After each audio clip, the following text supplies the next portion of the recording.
যদি সরকারি দল ভায়োলেন্স চায়, যদি তারা সেটাকেই একমাত্র রাজনৈতিক হাতিয়ার হিসেবে নিতে চায়, তাহলে এটা যে আমাদের থেকে বেশি কেউ পারবে না, এটা 2024 সালের গণঅভ্যুত্থানে আমরা দেখে দিয়েছি।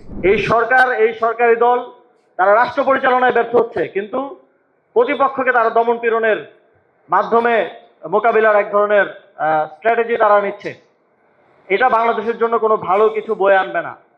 আমরা বারবার এই নির্বাচনের পর থেকে বলছি, বিরোধী দল বারবার বলছে যে আমাদের গণভোটের রায় বাস্তবায়ন সহ এই জাতির যে আকাঙ্ক্ষাগুলো জুলাই গণঅভ্যুত্থানের মধ্য দিয়ে তৈরি হয়েছে সেগুলো আপনারা বাস্তবায়ন করেন, তারপরে আমরা একসাথে এই দেশটা পরিচালনা করি, আমরা একসাথে একটা নতুন বাংলাদেশ গড়ার দিকে এগিয়ে যাই।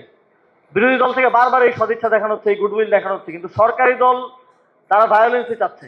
ওই যে একটা মুভির ডায়লগ আছে মনে হয়, ভায়োলেন্স ভায়োলেন্স ভায়োলেন্স।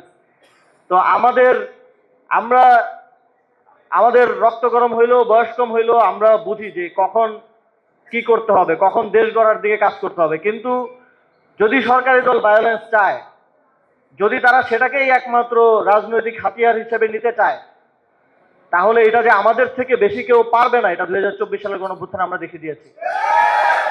এবং আমাদের সাথে যদি এটা করতে চান, এই ফাইটটা কোনো রাজনৈতিক দল, কোনো নির্দিষ্ট মতাদর্শ আদর্শের সাথে হবে না, এই ফাইটটা হবে পুরো একটা জেনারেশনের সাথে।